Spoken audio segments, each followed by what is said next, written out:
اللہ الرحمن الرحیم۔ قربانی کے اعتبار سے مسائل کا سلسلہ رواں تھا۔ آئیے مزید ایک اور مسئلہ سماعت فرماتے ہیں۔ بوقت ذبح قربانی کے جانور سے قبل اس کو ذبح کرنے سے پہلے کیا دعا پڑھنی چاہیے؟ اگر نہیں آتی تو آپ ہمارے اس سیگمنٹ کے اندر اس کو دیکھ بھی سکتے ہیں۔ ہم آہستہ آہستہ پڑھیں گے تاکہ آپ بھی بآسانی اس دعا کو یاد کر سکیں۔ نہیں یاد ہے تو پھر آپ اس کو یاد کر لیجئے، زیادہ اچھا رہے گا۔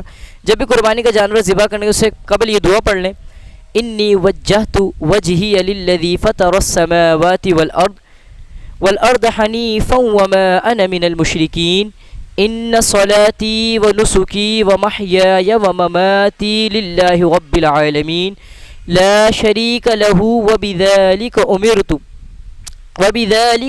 امرت وانا من المسلمین۔ پھر اس کے بعد یہ دعا پڑھنے کے بعد اللہم لک ومنک بسم اللہ اللہ اکبر، بسم اللہ اللہ اکبر کہتے ہوئے جلدی جلدی اپنا جانور آپ ذبح کیجئے۔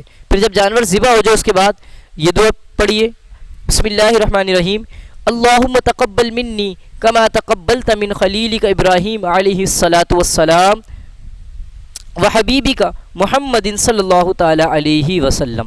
اور اگر دوسری کی طرف سے آپ کر رہے ہیں تو اس دعا میں اللہم تقبل منی کے بعد منا کہہ دیجئے۔ آئیے اب ان کے ترجمے سماعت فرماتے ہیں۔ جو پہلی دعا آپ کے سامنے پڑھی: انی وجہت وجہی للذی فطر السماوات والارض حنیفا وما انا من المشرکین، میں اپنا منہ اس کی طرف کیا جس نے آسمان اور زمین بنائے، ایک اسی کا ہو کر، اور میں مشرکوں میں سے نہیں۔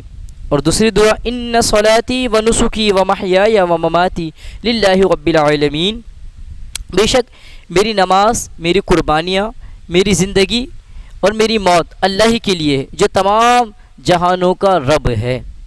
اسی کے ساتھ ساتھ لا شریک لہ وبذالک امرت وانا من المسلمین، اس کا کوئی شریک نہیں، مجھے یہی حکم ہے اور میں مسلمانوں میں ہوں۔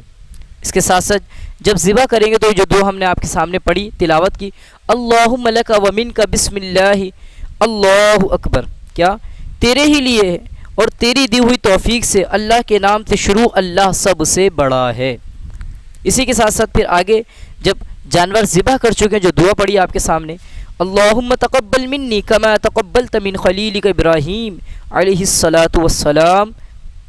ترجمہ: اے اللہ عز و جل، تو مجھ سے اس قربانی کو قبول فرما جیسے تو نے اپنے خلیل ابراہیم علیہ السلام و حبیبی کا محمد صلی اللہ علیہ وسلم اور اپنے حبیب محمد صلی اللہ علیہ وسلم سے قبول فرمائی۔